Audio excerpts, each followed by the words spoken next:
सत्ता परिवर्तन के बाद बिहार में सियासी घमासान जारी है। विधानसभा स्पीकर के खिलाफ अविश्वास का नोटिस। आरजेडी विधायक हैं अवध बिहारी चौधरी। बिहार में नई सरकार की शपथ ग्रहण के बाद आज हो सकती है पहली कैबिनेट बैठक। मुख्यमंत्री नीतीश कुमार करेंगे बैठक की अध्यक्षता।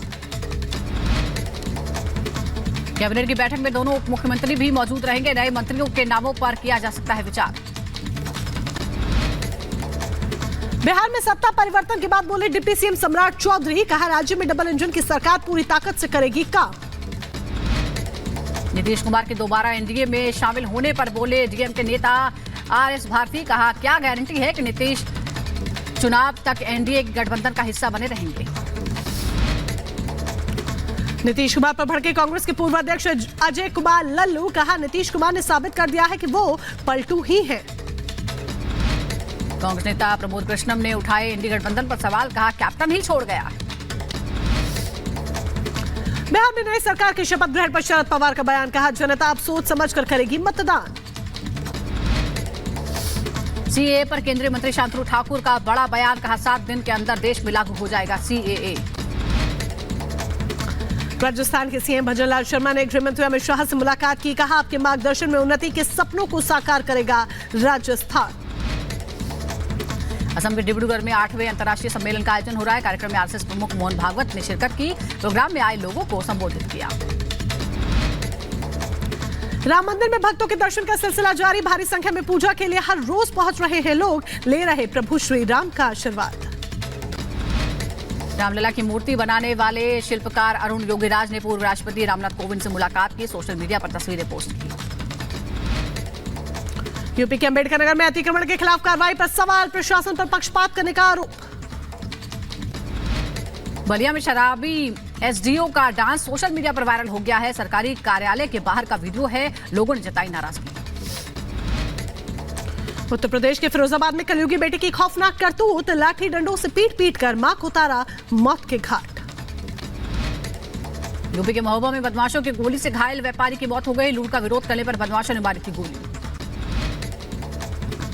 यूपी के संभल में गन्ना किसान के मर्डर का खुलासा, वारदात में इस्तेमाल पिस्टल के साथ पुलिस ने आरोपी को किया गिरफ्तार। यूपी के बदायूं में वन माफिया के खिलाफ शिकायत, पेड़ की अवैध कटाई को लेकर पर्यावरण मंत्री से शिकायत की। यूपी के बदायूं में सोशल मीडिया पर आपत्तिजनक पोस्ट करने पर कार्रवाई, पुलिस ने आरोपी यूजर को किया गिरफ्तार। यूपी के रायबरेली में तंत्र मंत्र के चक्कर में महिला की पिटाई हो गई। परिजनों की तहरीर पर ससुराल पक्ष के लोगों पर केस। तो उधर उत्तर प्रदेश के शाहजहांपुर में 1 करोड़ की अफीम बरामद हुई है। पुलिस ने 2 तस्करों को गिरफ्तार किया है। यूपी के शाहजहांपुर में 2 शातिर अपराधी गिरफ्तार हुए। आरोपियों के पास से तमंचा और कारतूस बरामद। उत्तर प्रदेश के बुलंदशहर में बर्थडे पार्टी मना रहे लोगों पर फायरिंग, गोली लगने से 3 लोग जख्मी हुए। पुलिस ने 4 आरोपियों को किया गिरफ्तार। बुलंदशहर के शिकारपुर तहसील में तैनात कर्मचारी के रिश्वत लेने का वीडियो वायरल। डीएम ने जारी किया कारण बताओ नोटिस। यूपी के बुलंदशहर में दबंगों की गुंडागर्दी, चाय के पैसे मांगने पर दुकान में घुसकर लाठी डंडों से पीटा। यूपी के सुल्तानपुर में बदमाशों ने शख्स को मारी गोली, गंभीर हालत में युवक को अस्पताल में कराया गया भर्ती। यूपी के बदायूं में संदिग्ध हालत में मिला युवक का शव, हत्या के बाद शव फेंके जाने की जताई जा रही आशंका।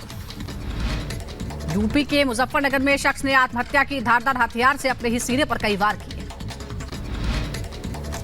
यूपी के मुजफ्फरनगर फाइनेंस कंपनी में लूट का खुलासा, लूट की रकम के साथ पुलिस ने 2 आरोपियों को किया गिरफ्तार। मध्य प्रदेश के बड़वानी में बैंक में आग लगने से हड़कंप मच गया। दमकल कर्मियों ने मुश्किल से आग बुझाई। यूपी के मुरादाबाद में लोगों को अभी भी ठंड से राहत नहीं, सड़कों पर कोहरे का कहर जारी, राहगीरों को करना पड़ रहा है परेशानियों का सामना। राजधानी दिल्ली में कोहरे की वजह से ट्रेनों पर भारी असर पड़ा है। खराब मौसम की वजह से कई ट्रेनें लेट हुई। राजधानी दिल्ली में कोहरे की वजह से कई उड़ानों में देरी हुई है, यात्रियों को करना पड़ा परेशानी का सामना। जॉर्डन में अमेरिकी सैन्य बेस पर हमला हुआ है। ईरान समर्थित मिलिशिया के हमले में 3 अमेरिकी सैनिकों के मारे जाने का दावा। इस्तांबुल में चर्च पर हुए हमले में एक शख्स की मौत हुई है। प्रार्थना सभा के दौरान बदमाशों ने हमला बोला।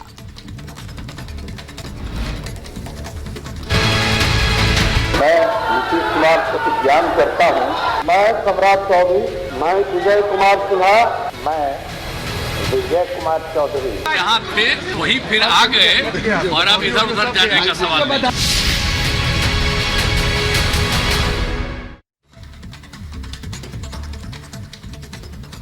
बिहार में नई सरकार का गठन हो चुका है और अब बारी है स्पीकर का। स्पीकर वर्तमान में आरजेडी के हैं, लेकिन उस पर विश्वास नहीं है बीजेपी को, और इसीलिए स्पीकर अवध बिहारी के खिलाफ अविश्वास प्रस्ताव लाया जा रहा है। सभी विधायकों ने उस पर दस्तखत कर दिए हैं। सीएम नीतीश कुमार ने आज बैठक भी बुलाई है, लेकिन उससे पहले अब नए स्पीकर का चुनाव होना है। लेकिन जो वर्तमान स्पीकर है वो आरजेडी कोटे से थे, जो पूर्ववर्ती सरकार थी महागठबंधन की, उसमें, और अब उनको हटाने की प्रक्रिया शुरू हो गई है, क्योंकि उन्होंने खुद अपनी तरफ से इस्तीफा नहीं दिया है और अब उनके खिलाफ अविश्वास प्रस्ताव लाने की तैयारी हो गई है। ये आपको बता दें, अवध बिहारी जो वर्तमान में स्पीकर हैं वो आरजेडी के कोटे से आते हैं।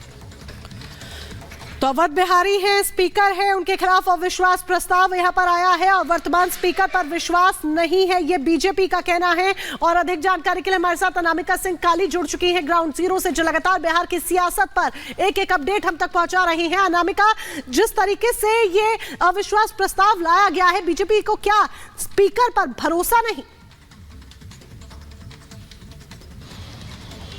देखिए, स्पीकर पे भरोसा तो खैर अलग बात है, लेकिन हाँ, जो अभी है वर्तमान में वो आरजेडी कोटे से, और आरजेडी से गठबंधन खत्म हो चुका है।